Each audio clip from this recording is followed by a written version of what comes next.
Oknum ASN sing tau viral perkara nganiaya petugas pom bensin nang Tuban akhirnya divonis bui 8 ulan.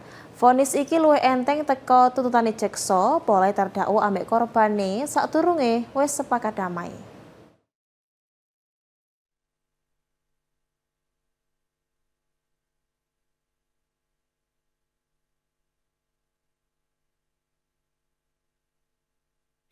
Kelakuan gak ngena oknum ASN sing nganiaya petugas pom bensin sing ana nang Desa Parangbatu, Kecamatan Parengan, Tuban, 7 Februari iki dadi bukti paling gede tepak sidang nang Pengadilan Negeri Tuban Selasa tanggal 5 Mei kapanane.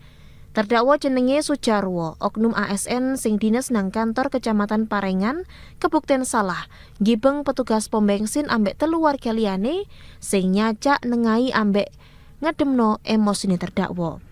Petugas pom bensin sing gak ngelawan kelakuan terdakwa catu pedem sampai balung irunge cuklek digibeng terdakwa. Tepak sidang iki kesingkap nek terdakwa emosi samarine gak gelem dikongkon ngantri.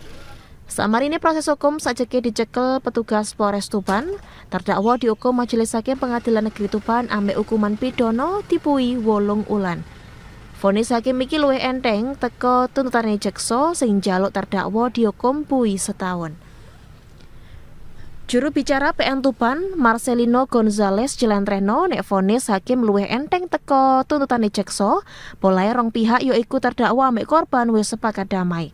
Korban wis nyepurani terdakwa, mesya ngono, proses hukum tetep kudu mlaku. Ambek vonis iki hakim mutusno nek terdakwa kudu tetep ditahan kae marekno sisa wektu hukumane. Siki Muhammad, CTV.